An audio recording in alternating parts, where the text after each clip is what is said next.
When I received a request to look into a UK-based reality show called Rich Kids Go Skint, I was reasonably hesitant. I didn't know what going skint meant, and that scared me, because regardless of the meaning, there was no universe in which I was going to watch it happen to a bunch of children. So, I looked into this word, half worried that I may have to report a loyal subscriber to the proper authorities. Turns out, skint is an informal British adjective used to describe someone who is broke. So, no worries there. Skint. Okay, thank you for the pronunciation. Why the Brits have crafted words and phrases like this will forever baffle me. It's unnecessary, and this one sounds particularly gross. That's besides the point. Rich Kids Go Skint is a documentary-style reality show that follows various rich kids who have agreed to spend a weekend with an underprivileged family. It is definitely entertaining, don't get me wrong. But there's only so many times you can watch a kid scoff at the idea of sleeping on a couch before it becomes redundant and upsetting. Luckily, I'm not talking about that show today. Or at least not anymore. Folks, the truth is, I was going to make a video about Rich Kids Go Skint. I found an episode about this kid, Navid, whose entire personality is just Versace. Like, every single thing he owns is Versace, and it all looks terrible. Versace is my life, I love it. He even presents his host family with Versace dining plates upon his arrival, which, aside from being unbelievably tacky, is probably one of the more offensive things you could gift to a family less privileged than your own. What do you guys think of these sweet plates that each cost twice the amount of your weekly grocery runs? You're welcome. Sleeping on the couch in Versace pajamas, like, come on, that is just objectively fuck-ass. Ultimately, it was Navid's episode that pushed me further into my research on Rich Kids Go Skint. Research that, ironically, caused me to lose interest instantly. Look at this Wikipedia page for just a moment. Take a few seconds if you need to. Go ahead. If you're like me, however, 4 of the words on this page have been assaulting your eyes since the moment I showed them on screen. Rich kids go homeless. What do you mean? What do you mean, rich kids go homeless? In this series, 6 rich kids have agreed to leave their pampered lives behind I wish I could stay in the cab. to sleep rough on the pavements of London. Oh my lord, this is getting awfully real. They want to prove that in just 3 nights, Have you got any change on you? Thank you so much. Success. it's possible to escape homelessness for good. Yeah, okay. Well, that's reassuring. I could probably do something a bit more than just shake hands. The biggest question with this show, before even hopping in, right, is how do they do this ethically? Well, the answer is actually pretty simple. They don't. Turning the homeless experience into a 3-night challenge for children of millionaires is an inherently unethical activity, okay? There are years worth of YouTube social experiments to prove this. Still, the show managed to air on the UK's 5 channel for 2 seasons, meaning there were people out there who watched this and legitimately wanted to see more. I had the displeasure of viewing the 2nd season in its entirety in one sitting, and it wasn't fun. One episode in particular is an extremely difficult watch, and it follows a rich kid named Jay. I am a premier customer of the National Bank of Dad, and 99% of requests are approved. Heir to the family fortune, Jay has no qualms splashing Dad's cash. I spend my money on cars. It makes you feel special. People look at you. People have a predetermined idea of who you are. They have a different level of respect. Anyone that says that money can't buy happiness doesn't know what they're talking about. Essentially, I believe that's because they don't know where to shop. Yeah, good shit, man. I hate you. How are you gonna say people don't know where to shop and then whip out the ugliest Gucci hat ever made? To be clear, I am well aware of the fact that taste is subjective. My subjective opinion is just that it's ass. Hand to God, UK men have some of the worst fashion sense in the world. I would say that close second is like dudes that wear aloe hats. Not apologizing for either of those. And neither is Jay. In fact, he's come prepared with some critiques for the homeless community. I think people on the streets, they can be lazy. More often than not, quite dirty. All right, I've heard enough. Let's get this guy in office. Each of these experiences begins with a visit to a friend or a loved one. Here, the rich kid will inform that party of their plan for the next 3 nights, kinda just to like, talk about it. Watching Jay sit in front of a camera and complain about the homeless is appalling enough. Then turning it into playful banter between 2 friends over a glass of champagne is beyond depraved. If you're going to try being homeless, it might as well be temporary, you know? Isn't it sad that people are more worse off than us? Yeah, I mean, you know, it is sad that they're in that situation, but you've got to remember that probably done something to earn it. It is unbelievable to me that a show like this exists outside of a Family Guy cutaway gag, which is to say, it shouldn't exist. Yes, these guys are comedically evil, but don't let it fool you. They're just the vessels. There is an entire team behind this, hands bloodied with a much, much larger goal. Exploitation.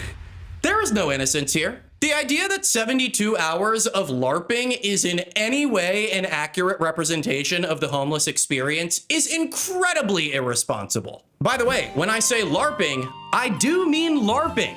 Before heading out for his first night, Jay must build his homeless cosplay. I'm not even kidding.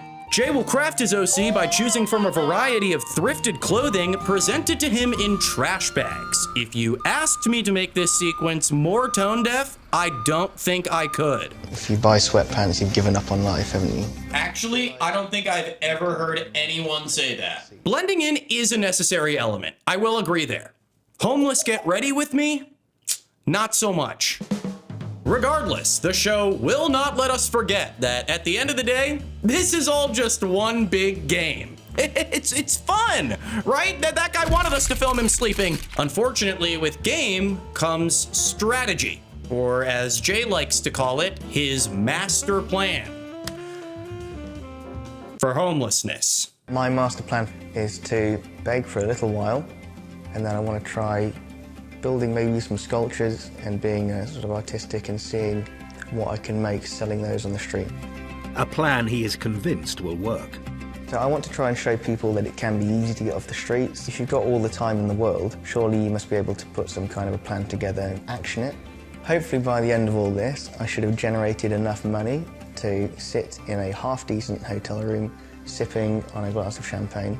To me, this is like a whole new level of ignorance. Not only does he think he's gonna get it done in 3 days, he thinks he's gonna make enough from selling street art to be in a hotel room sipping champagne. Perhaps if they'd established him as an accomplished artist, my feelings would be different, but that didn't happen.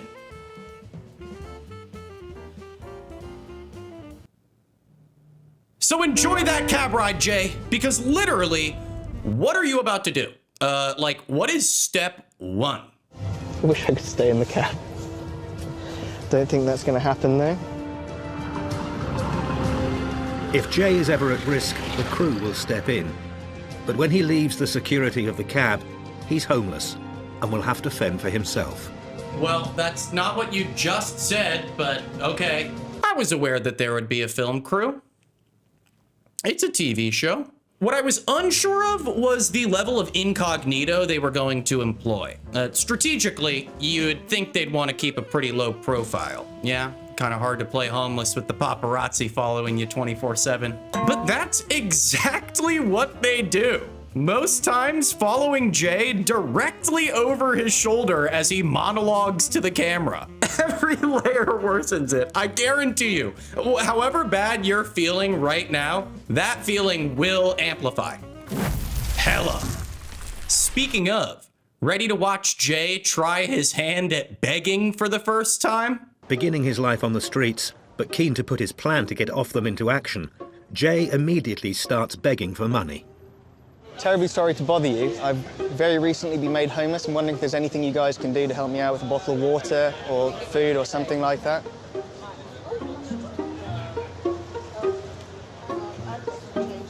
Bro, who the fuck do you think you are, Jim Halpert? That is unreal behavior considering the circumstances. My God, the next thing you know, he's gonna see someone shooting up in an alley and go, yeah, I think it's gonna be a long night. Also, what did I say? This entire group of people back here is talking about the goddamn cameras. I don't know what's more upsetting. That office moment or the fact that he's taking real money from real people. They just gave him almost £5, by the way. £5 that hypothetically could have gone to someone who actually needed it. I don't think I'm exaggerating when I say there's a chance he took a meal from someone that night. Ah, I gotcha. This isn't just a regular video. It's a battle. With me and you. I'll send it out. Go ahead.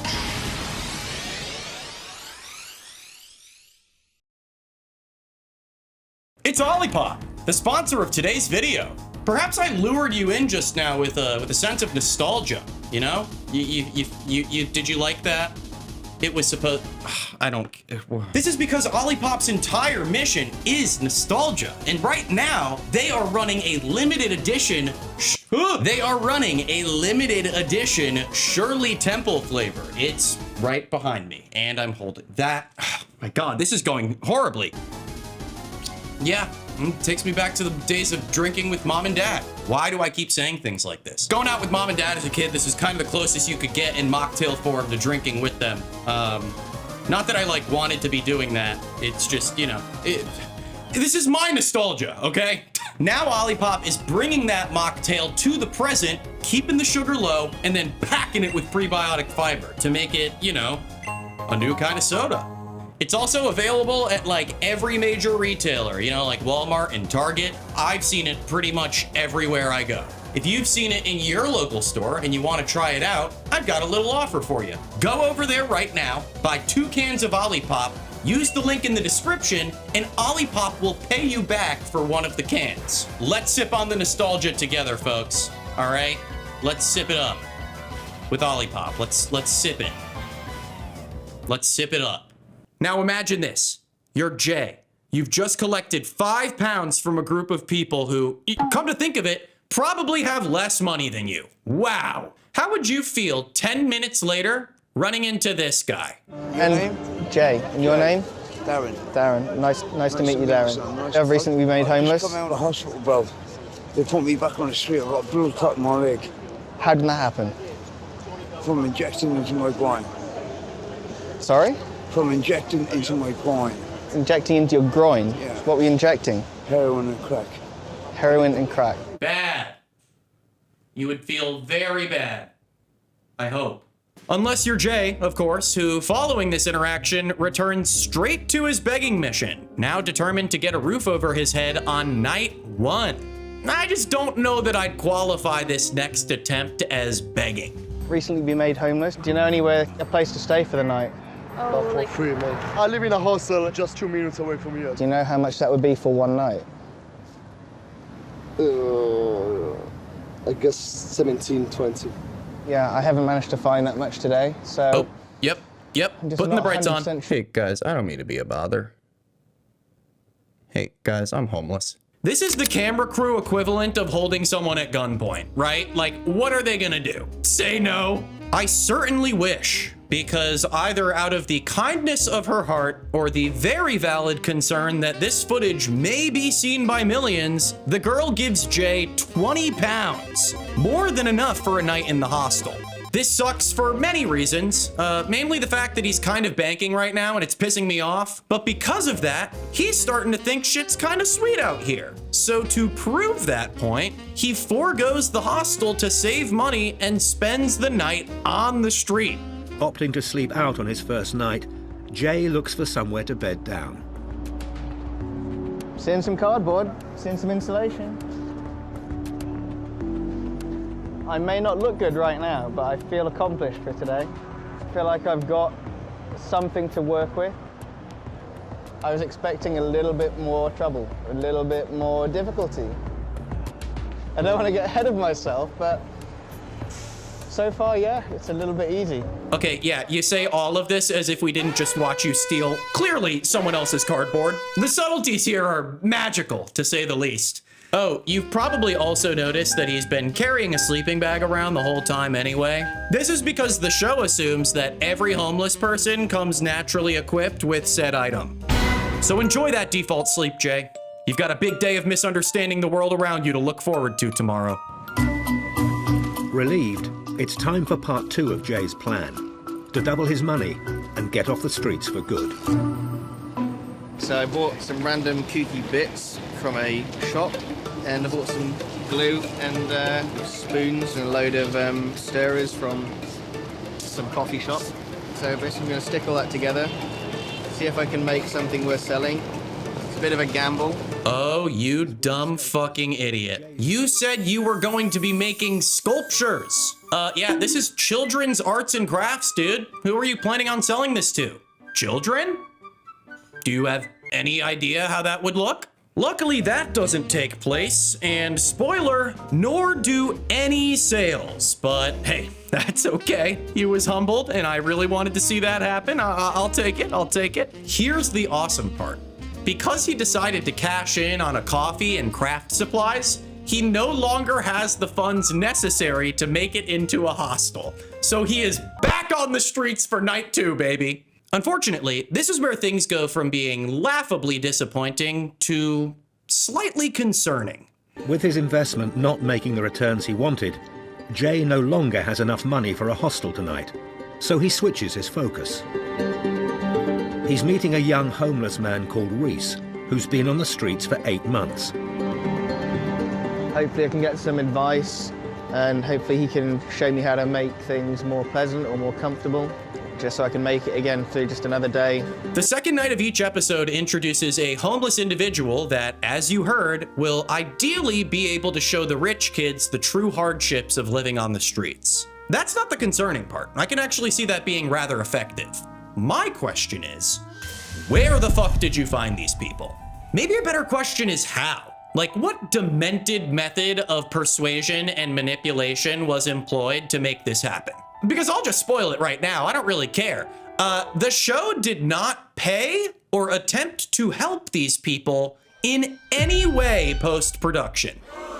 It's an implied detail at the end of each episode, but I found it important to mention before going into Reese's section. I think it just helps amplify how severely messed up this all is. So yeah, we're not getting any info on how they found this guy, but at least he seems to be a willing participant in the moment. So what's it like being homeless then? It's a hard one, you know, it's tricky because the problem is it's not just to live in the life in the streets, it's also to see people looking at you like you're some piece of dirt on the floor, you know, like they're gonna wipe off your shoe. It's exactly the kind of impression I've been trying to get attention from people all day today. Ugh, one whole day, you poor thing. Reese leads Jay to his begging spot where they meet up with Reese's begging partner, Rachel, who does not want to be identified. It is in this section that we learn about the vice currently keeping Reese streetbound, and that is crack. I was surprised to learn that Jay has very little understanding of addiction, which is ironic because he himself appears to be a cigarette smoker. Based on the questions he asks, however, it seems that he's almost entirely unfamiliar with the concept of withdrawal. Is it a proper struggle then, trying to get clean? Is it as simple as, can you just sort of say, like, that's it, end of, cut off? Is it not really work like that? The first day, you start throwing up, you start having diarrhea, bad stomach. The second day is 10 times worse. You literally, you're throwing up nothing, but you're dry heaving all the time. You got a massive migraine, you can't sit still, your cheeks, oh, it's horrible, man.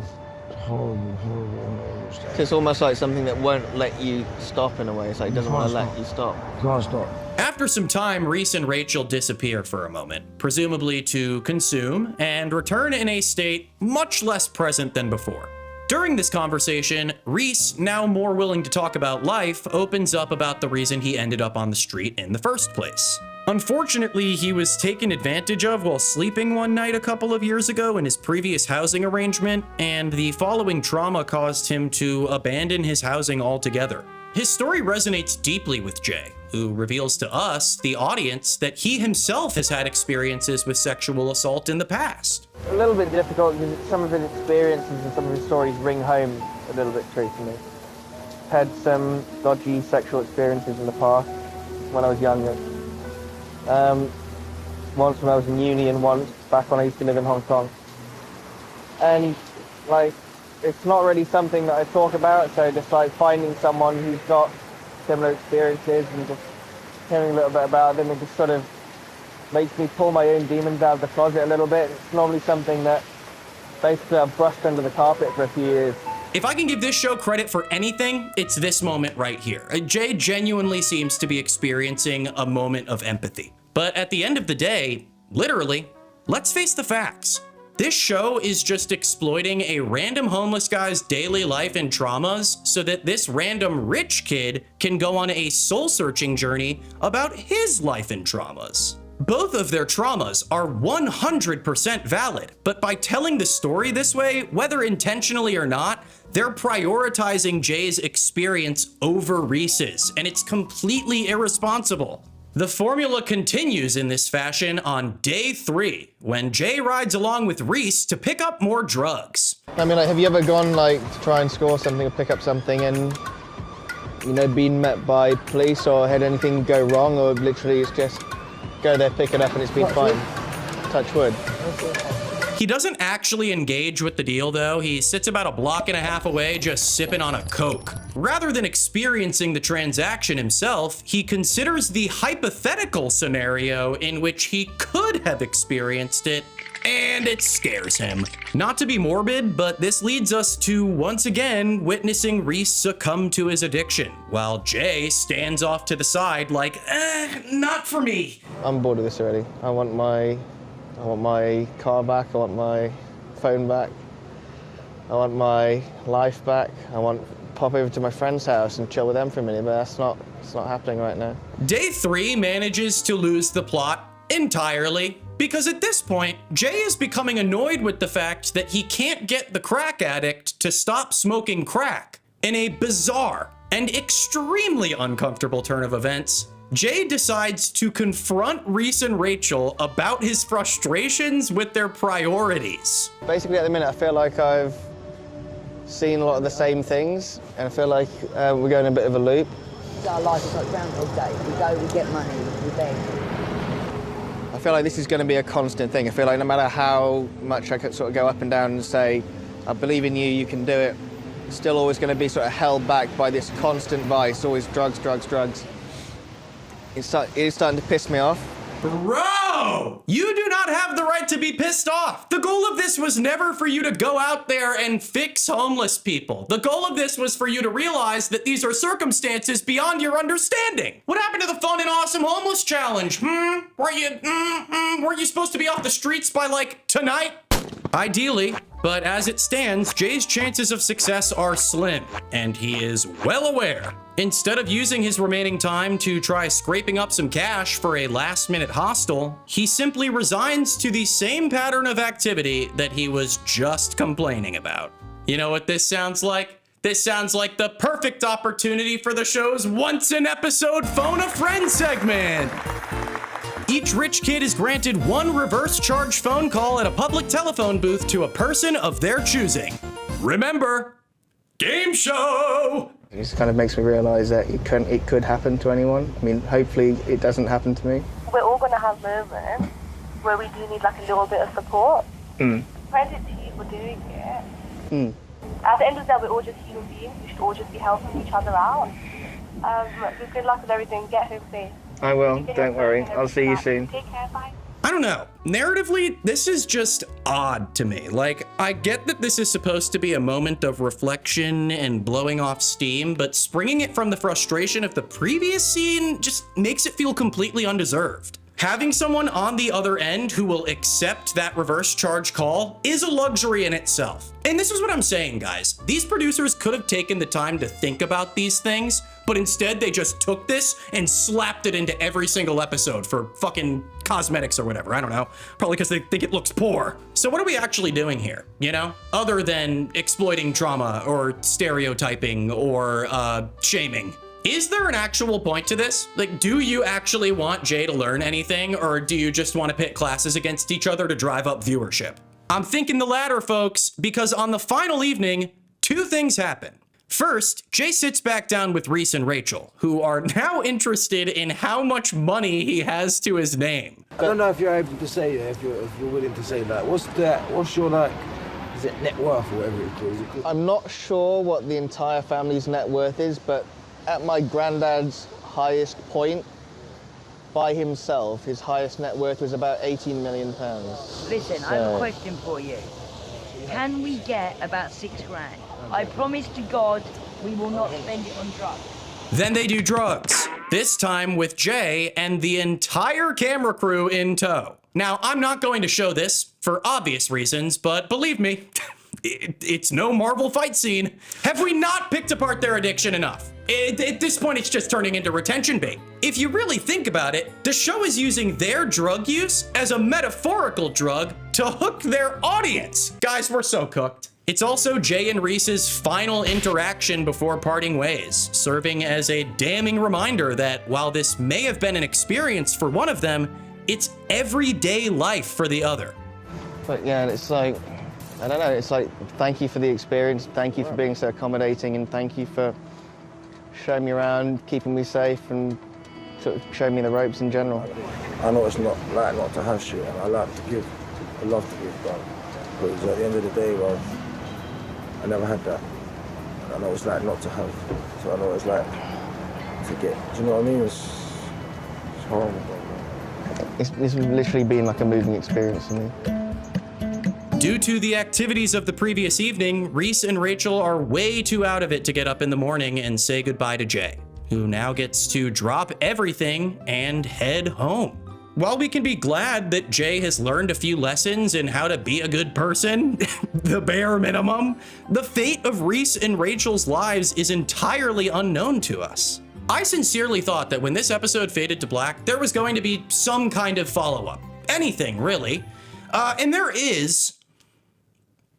Just kind of. I've got good family, good friends, and, you know, I don't struggle. I don't struggle at all, and I'm absolutely so much more grateful for that now than I ever have been before.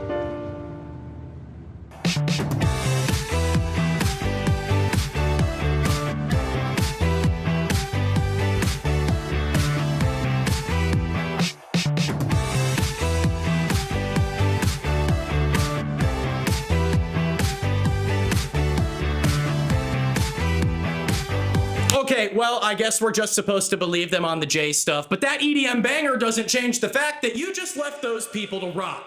As much as I can sit here and criticize this show for monetizing and exploiting these people's lives, I have to recognize that this video too will make money. And because I believe in putting my money where my mouth is, I've decided to take some of the proceeds from this video and put them towards one of my favorite local organizations. Housing Works is a New York City nonprofit organization that helps provide services to the low-income and homeless communities of New York, assisting with things like medical care, housing, and even legal services. It's truly a great organization. Like straight up, it's where I donate all my clothes. Okay, hey, shout out. I just think there's a lot more I can be doing here to help and push better narratives on things like this, and you know, put my best foot forward, do good things for the world.